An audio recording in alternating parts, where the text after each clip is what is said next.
All right. Number one, point number one, boring is best. I love it.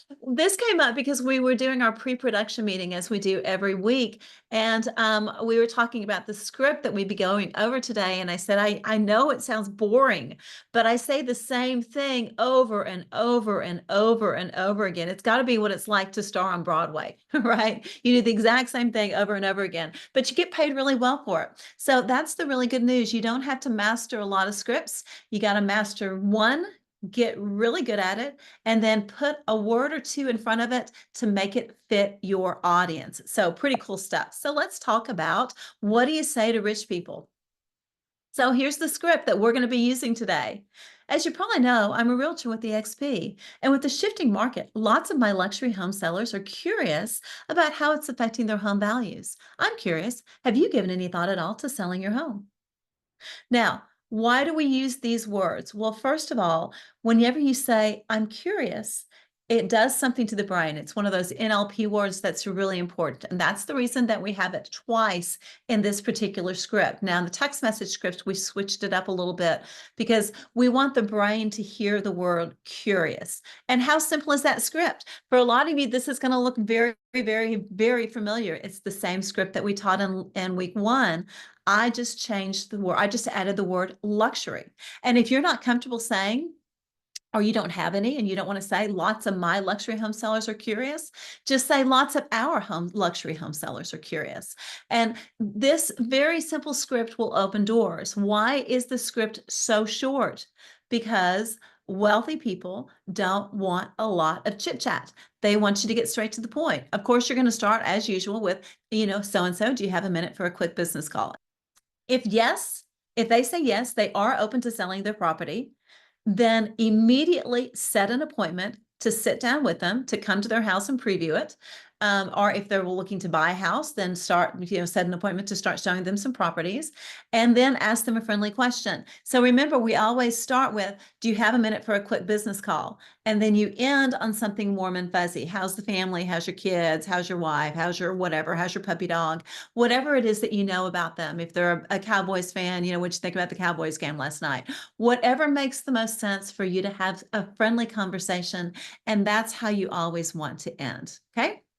Now, if they say no, I totally get it. I have this awesome free automated service that notifies you every time a new home comes on the market in your subdivision. Would it be okay if I added you? That way you'll always know the value of your house. And then you get their email address, what subdivision they live in, and add them to your KV core. And guess what? This conversation counts as one of your conversations to do 100 contacts by Thanksgiving. Super, super script. And guys, 100 contacts before Thanksgiving, my goodness, for the love of salsa, what is that, like 10 or 11 a week? Super easy, 12 a week maybe. So we set the bar pretty low on that one. Okay, now if they don't answer the phone, leave a voicemail message and then send them this text message. And feel free to modify the first couple of words, howdy friend, hello, Susie, and if you don't feel comfortable with the word howdy, I always put the little cowboy sign so people think howdy, but I'm from Texas, so I feel like I can get away with that. Whatever your normal greeting is. Howdy, friend. As you probably know, I'm a realtor with eXp Realty, and with the shifting market, lots of our luxury home sellers are wondering about how it's affecting their home values. I'm curious, if the price is right, would you consider selling? Now, the reason that the text message is a little bit different is because before I send out a text message that's important, I always send it to myself so that I see how it actually looks first. And whenever I send it to myself, the word curious and curious really stood out to me. So I changed the word, one of the curiouses, to the word wondering. And again, wondering is another one of those really powerful NLP words. Now, I want to talk with you guys about emojis. There's a lot of research about how important emojis are. They set the tone. As we have all heard, the vast majority of communication is nonverbal communication, and you don't get that with a text message. So, how many of you guys have ever, I'm sure this has never happened to any of you, so I'll just talk about myself. On more than one occasion, I've received a text message that didn't set well with me. And when I called the person, They were like, "Oh no, I didn't mean it that way. I meant blah blah blah blah." Have any of you guys ever had that experience? Yeah, of course, right? We've all done that. So that's why you want to have a friendly emoji after the friend's name. And again, you're going to want to put their name in here. Think and Grow Rich. How to Win Friends and Influence People. People love to hear the sound of their name. They like to see it in print as well. Super, super duper simple script. So anyway, can somebody put this in the text thread?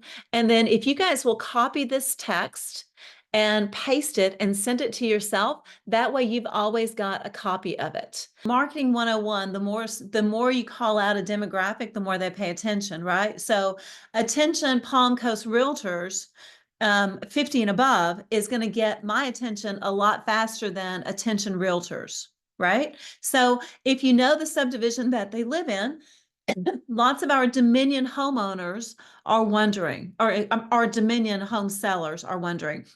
So, lots of our Timberwood Park, lots of our whatever it is. And if it's, lots of our golf course community home sellers, the more specific that you can get with that word luxury is about as generic as I can get. But see how just the word luxury is going to make those people feel special? Because what are you doing? You're complementing their income.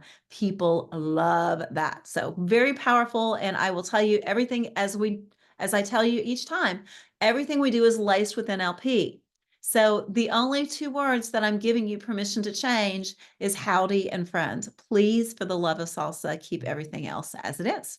Okay, so your appointment is set. Now, what do I do? Okay, so as soon as you set an appointment, this is what you're going to do. You're going to immediately pull up your calendar and you are going to put that appointment in your calendar at that exact moment.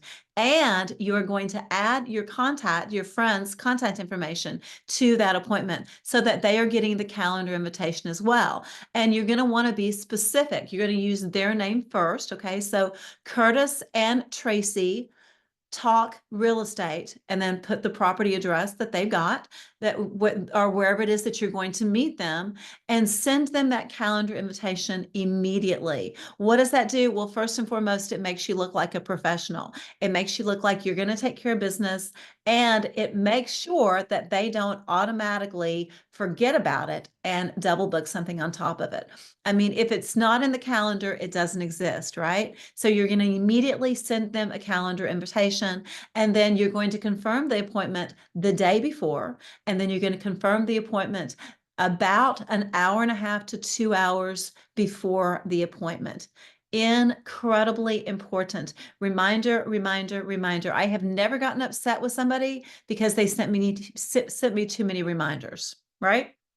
Okay, step number 3. Now, we could do presentation after presentation. We may actually want to add this as a special segment on what to actually do during a listing appointment. But the number one thing, what's the first thing you do, which is what Curtis asked me, what's the first thing that you do when it's the day of the appointment? Be early. Be early, be early, be early. Now, my career was in San Antonio, Texas, and it might easily take you a trip that might be 25 minutes could easily be an hour plus at certain times of the day.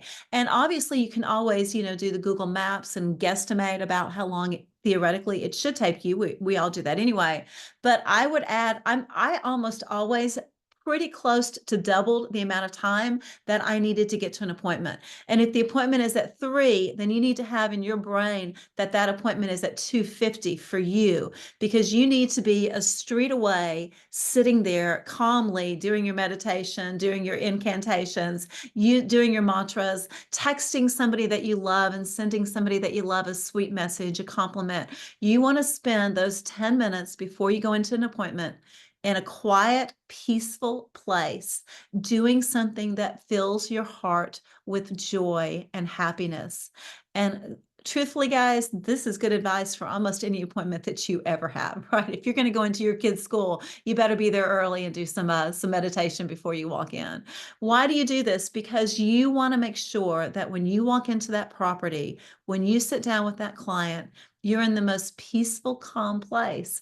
And to be able to do that and have a few minutes to yourself is very, very, very valuable. So the great news is that probably anything that you needed to do anywhere else, you could do sitting in your car. So be early to the appointment, and you want to show up to their door exactly right on time, not a minute early, not a minute late.